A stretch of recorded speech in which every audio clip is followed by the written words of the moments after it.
1, 2, check 1, 2.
Okay, stand by, Chris.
Yes, we have our own personal helicopters up there. Three of them entrance by Bobby Bennett.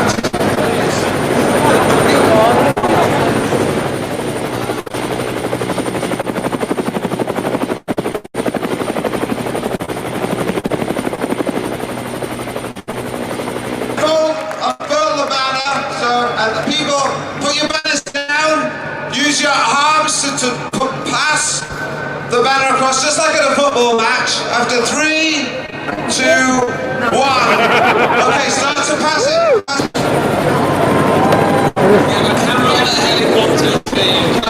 So this is back in the summer when we did a big demo. A big demo for our creativity.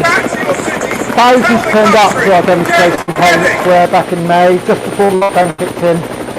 Absolutely fantastic, really was fantastic.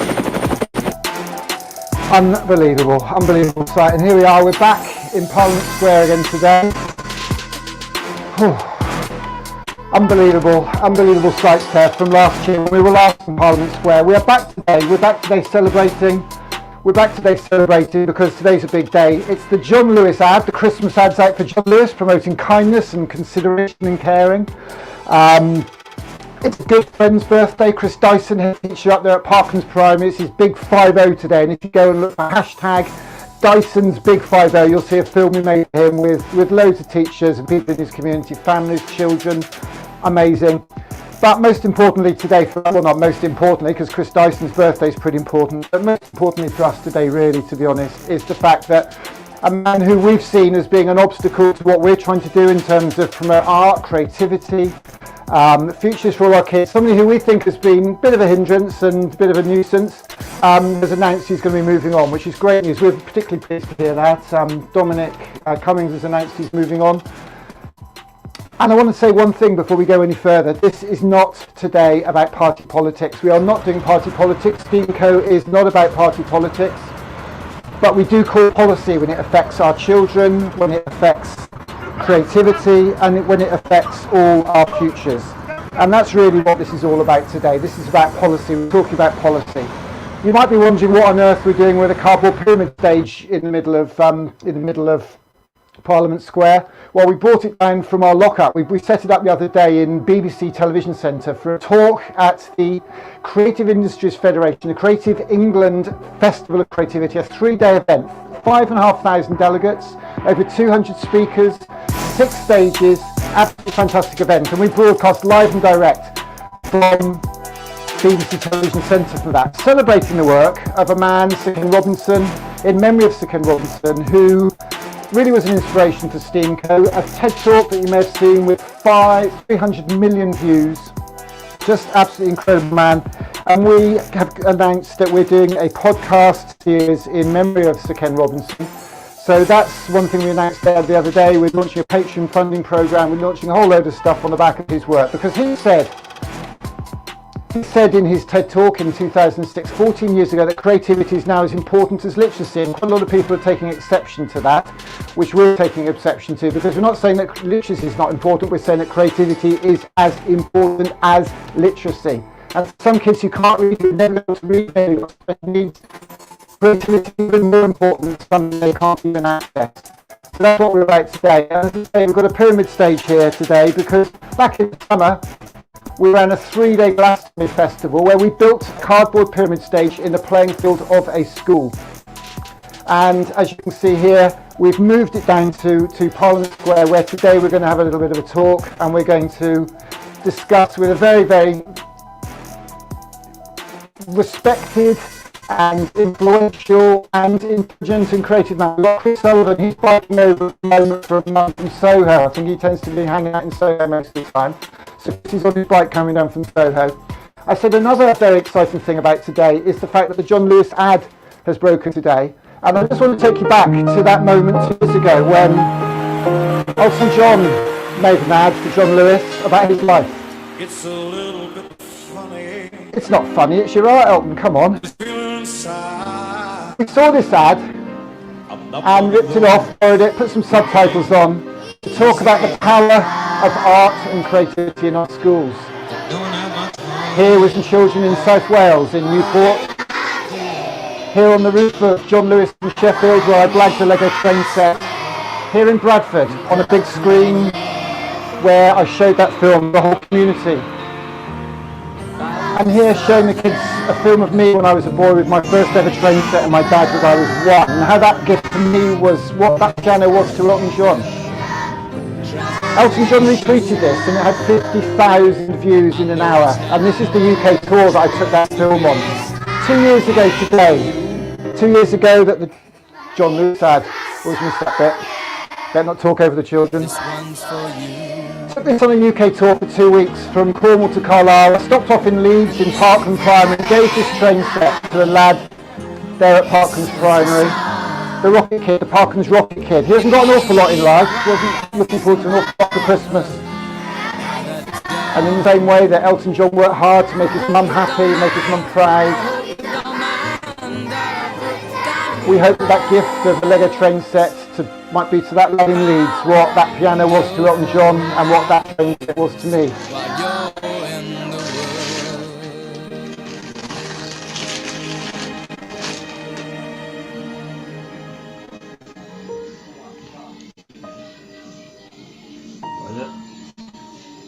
The tray.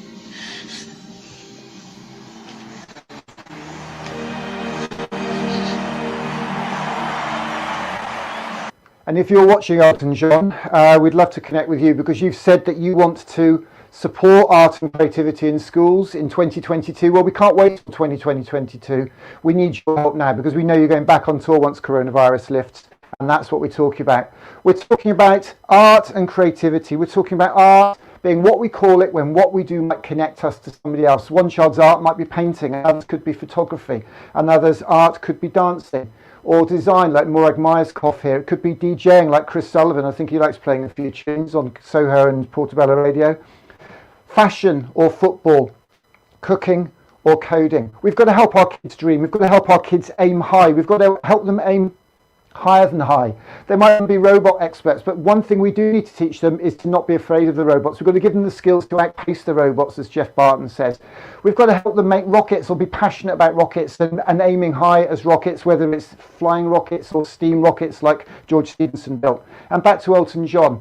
Elton John said to us in his film, this one's for you. Well, the gift that we give all our children is art, because we want to give all our children the gift of art.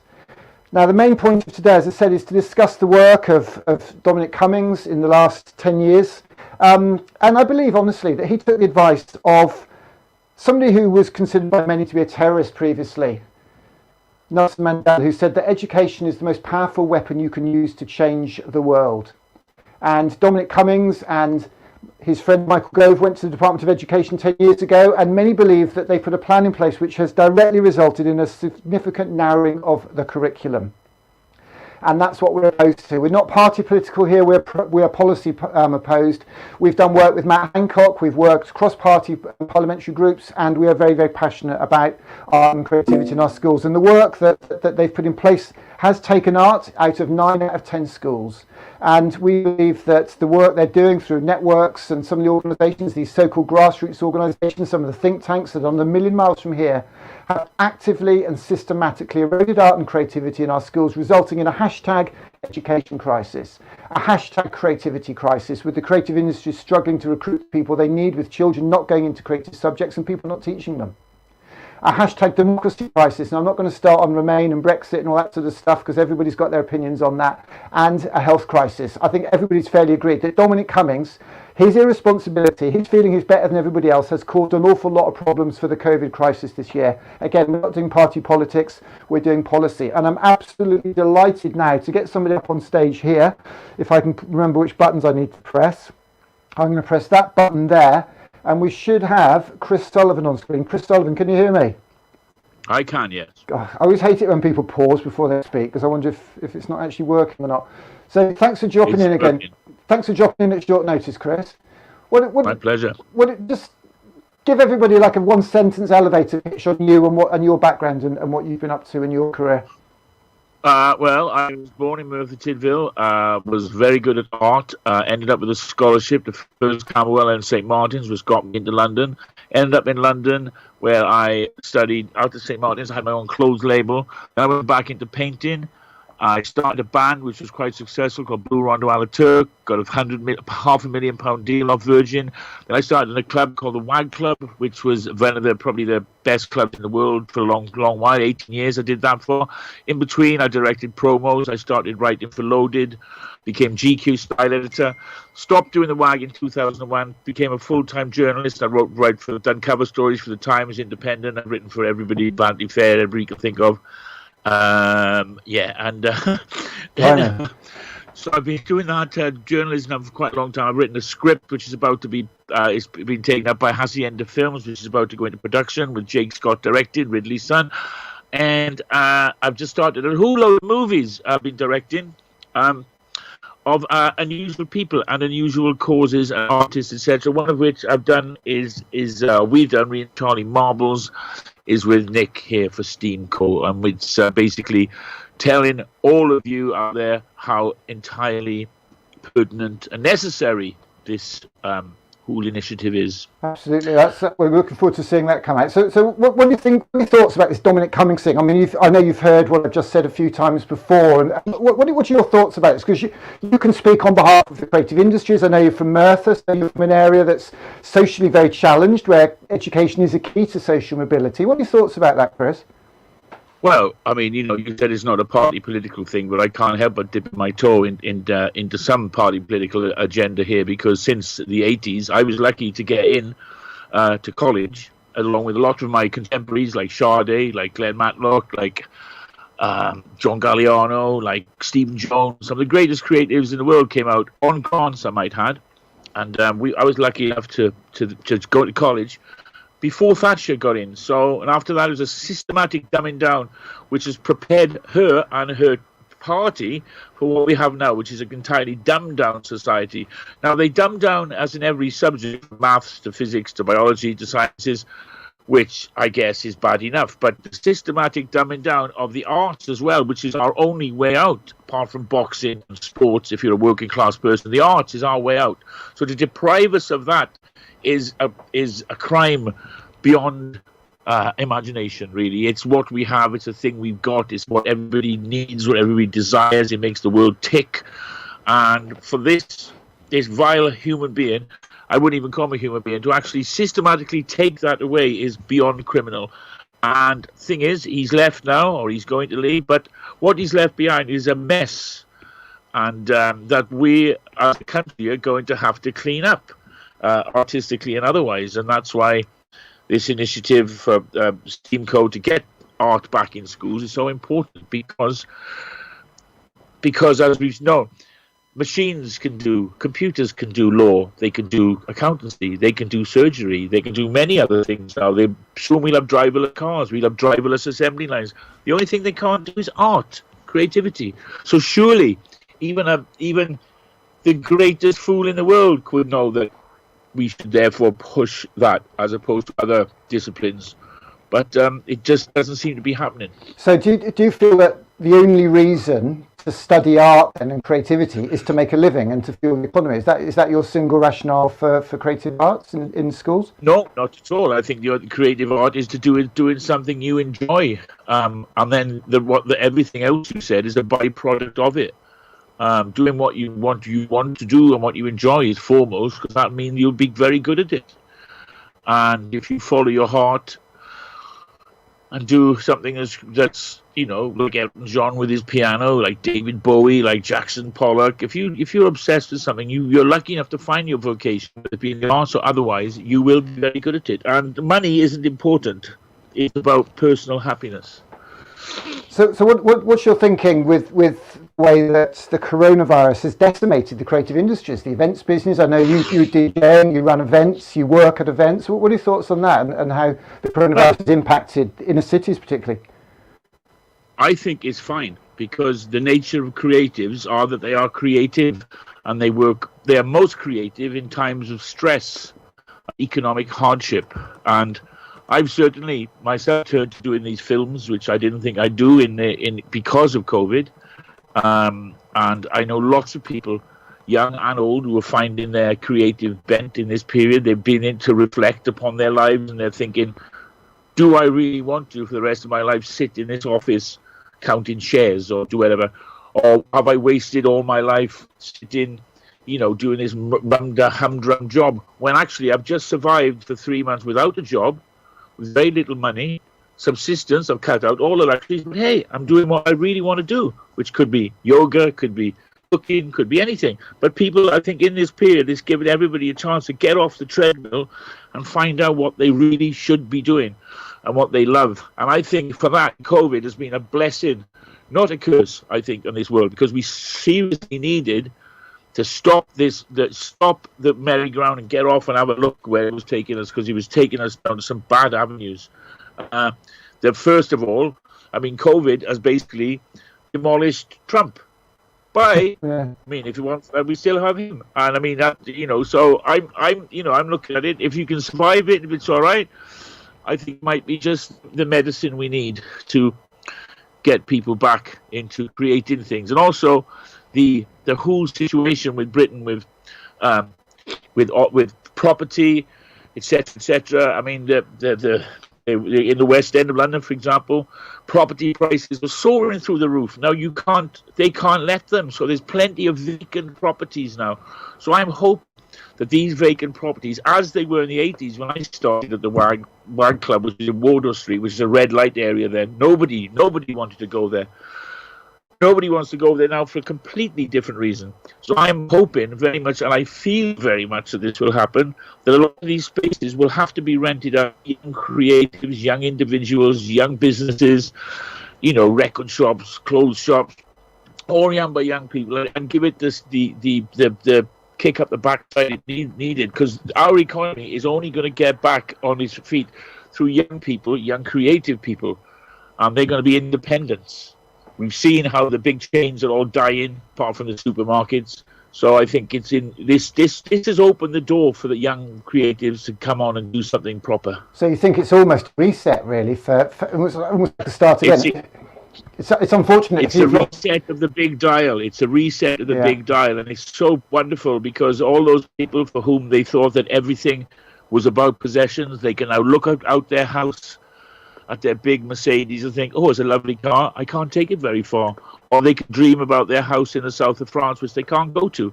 Or they can, they can think about that £20,000 suit they can't wear because there's nowhere to wear it to. Because hopefully this will make people realize that the world is not about possessions. Proudhon says once you start owning possessions, they start to own you.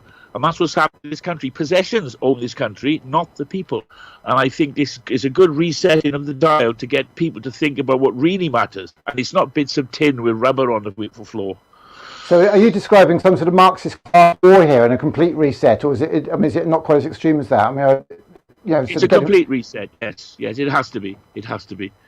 Because the only way we got out of World War II was by a complete reset. It wasn't, it was the implementation of a lot of things that we now hold dear, the NHS, social housing. We need, the nationalisation of the railways. That's what got Britain back on its feet again. People are going to be so broke after this, most people. We have to be kind to everybody. That's the word we're going to have to use now. Be nice. Well, it's interesting. I think today is Global International World Kindness Day or whatever. Do you think people are serious about that, or do you think it's just a bit of a hallmark card sort of sales tactic, and it's back to basics and back to normal tomorrow? It reminds me of the story my friend John Niven wrote in The Second Coming. He says that God had been away for.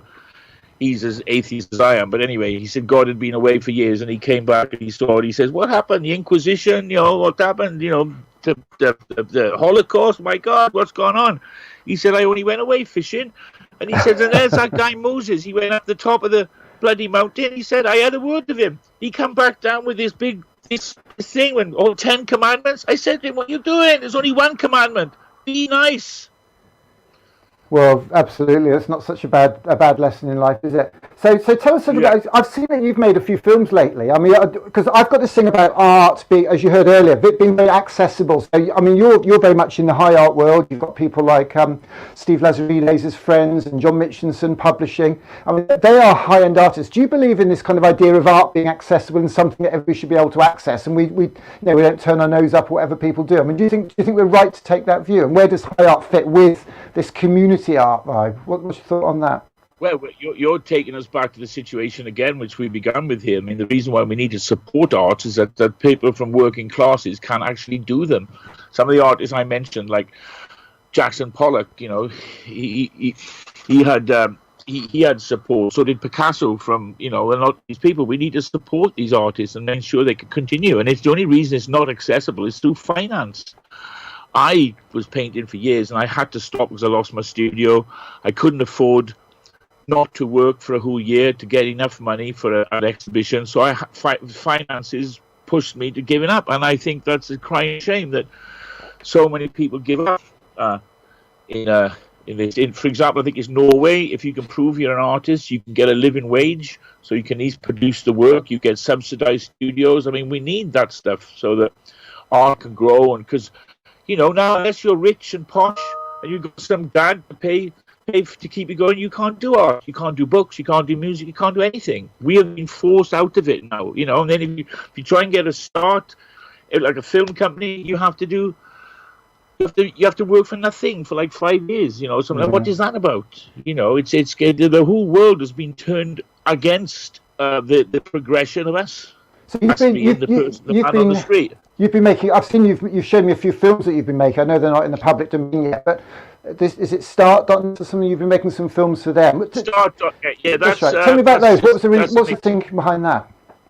Well, the thinking behind that is basically, I've been painting recently, for example, and selling my paintings via social media which is great because it means I have a steady stream of money coming in, as opposed to having to not sell any paintings for a year and mortgage myself to the hilt. And so this is a bit like that, really. It's a more organized form of what I do. What they're doing is it's like Instagram meets eBay or Etsy, where artists from all over the world, they put their work on this site, this platform, and then they can form groups, they can discuss their art, and more importantly, they can sell it, because all artists have to sell to survive. If they don't sell, they can't do it. You can't buy materials, you can't pay your rent, you can't do this, you can't do that. And that's why art is, probably needs more support than the normal places.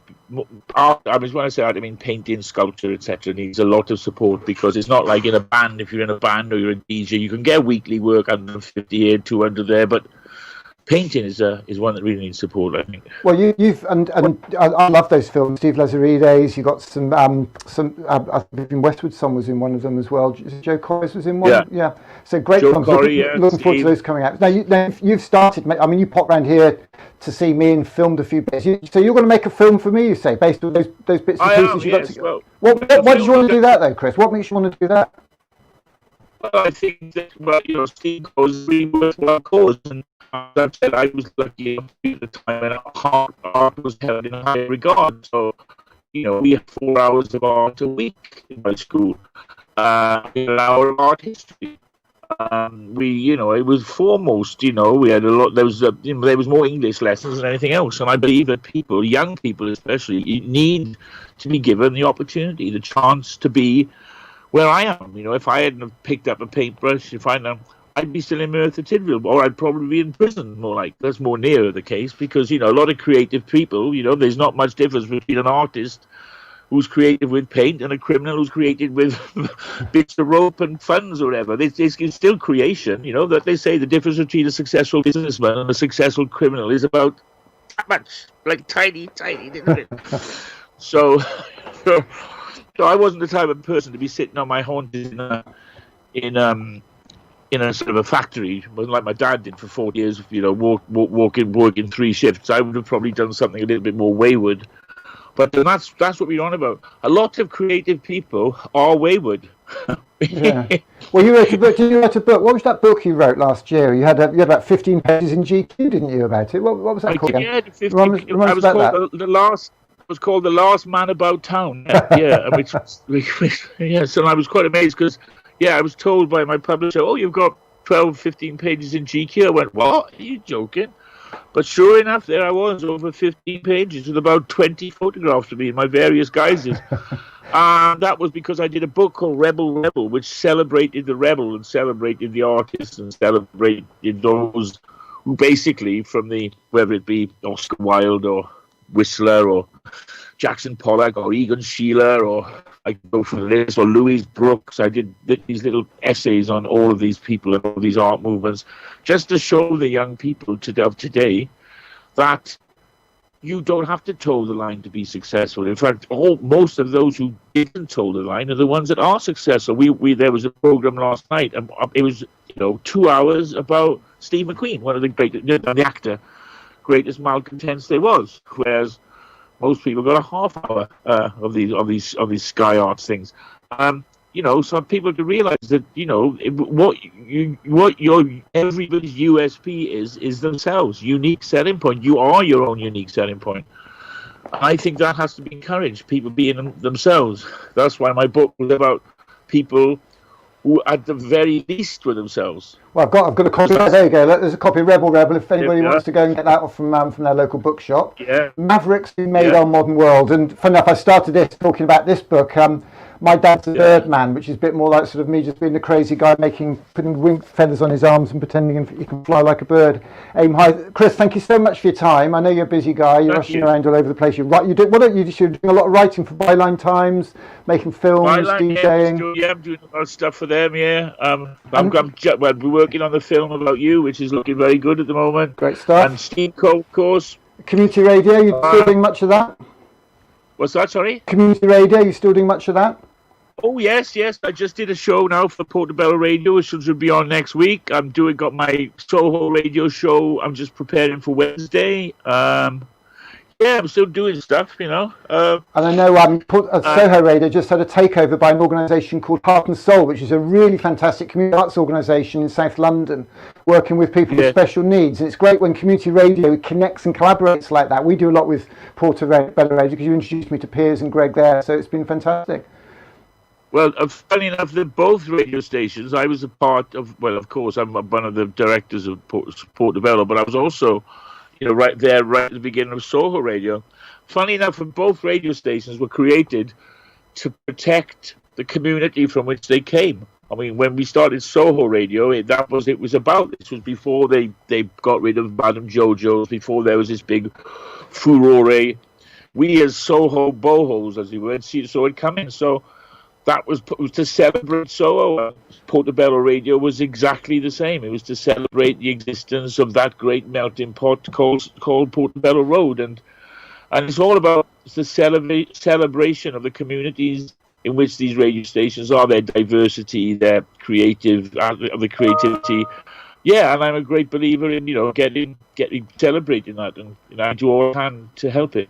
Brilliant. Well, we've got an event coming up on the 4th to the 6th of December up there in Leeds, and I know you're working. You're going to do some of your firside pit chats on that, aren't you, as well? Which, I certainly am. Yeah, just putting the word out now and seeing who's around. Just remind me who you had last time. It's a bit of a blurb. Senior moment. Oh my God! I had so far I've done Glenn Matlock from the Sex Pistols, and Earl Slick, who's David Bowie's. But he did do my talking, I must say. I've done the Kemp brothers from Spandau, Martin and Gary Kemp. I've done Robert Elms, was the big show on London Live. Who else have I done?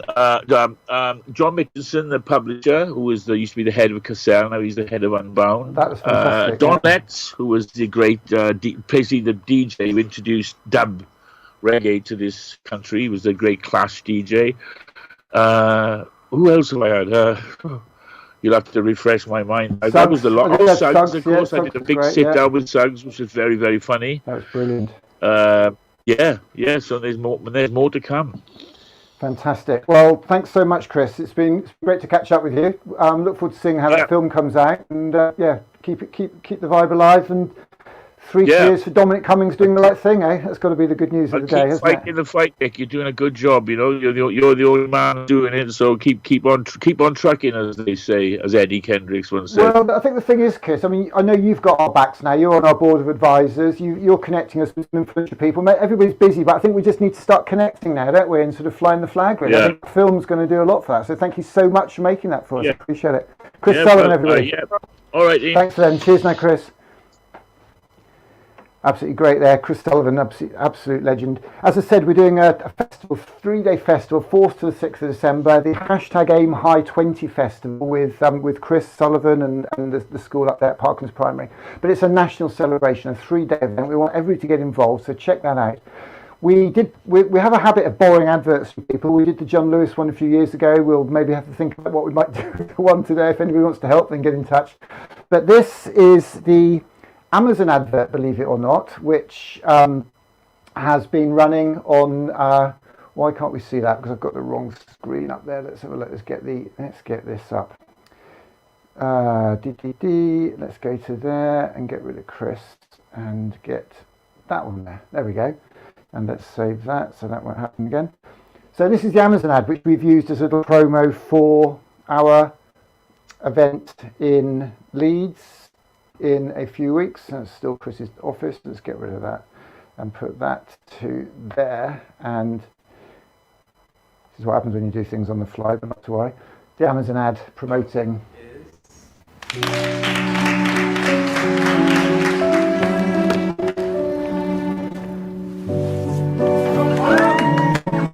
Good evening. All schools across the country will close until further notice as coronavirus reached 100.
Primary. Where is Chris Dyson? Can we have Chris Dyson on this stage, please? As I said, we're in the toughest area in Leeds, and yet our school children, the children that actually sit on the interview panel for the Northern Ballet, because I want to give them an opportunity that they've never sort of had before.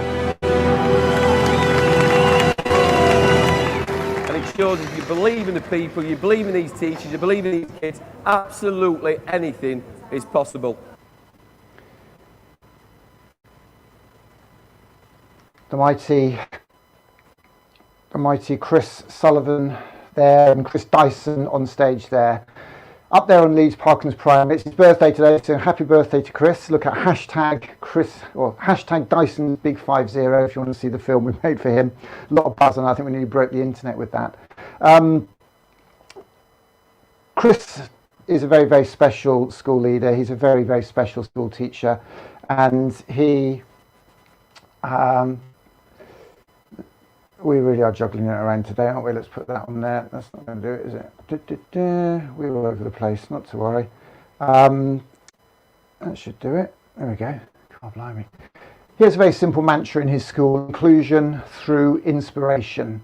And we made this film for him to show the work that we do with him, the work he does with his school, the work that he does with his community for children who sometimes don't have an awful lot in life. And again, back to Dominic Cummings and Michael Gove, we feel a lot of the reforms that they put in place 10 years ago are making education inaccessible to a lot of these young people. It's very narrow. The arts, creativity being driven out, with 9 out of 10 schools reporting that they're taking creativity and creative subjects off their school curriculum. Chris believes in inspiration. He believes in creativity, and this film shows how he turned that school around using his inspirational approach to education and learning. You know, Parklands is an extraordinary example in terms of the work that the school is doing within the community, you know, the work that Chris Dyson has done. Well, as you said, I'm Chris Dyson. I'm head teacher at a school up in the most deprived area of Leeds, Parklands. I inherited the school 3 years ago that had 150 exclusions, 5 head teachers in the same year, 5 different behaviour policies. Exclusions was the easy option, and it wasn't the best place to actually be. The school was inadequate, but the same team that have worked together have seen now we have no exclusions whatsoever in school, and we've actually started taking excluded children from other schools to bring them into our environment. I mean, there's been a lot of talk about behaviour, especially this week with the Lose the Moves event. Well, we've got to be respecting everyone's different ways of doing things. I mean, for myself, I love Paul Dix, and I think this is one of the best books that I personally have ever read. But I think behaviour can be encouraged by inspiration. you know, by getting the children to do exciting, innovative things through the curriculum, through the arts, through collaboration. So the key to the outstanding behaviour we've got here at Parklands is empathy, it's love, it's giving opportunities, it's believing in the children and giving them those opportunities to excel at things and to take a risk, you know. When the sharpest words wanna cut me down, I'm gonna stand up, gonna drown them out. This is brave, this is bruised, this is who I'm meant to be. This is me. And it shows that you believe in the people, you believe in these teachers, you believe in these kids. Absolutely anything is possible.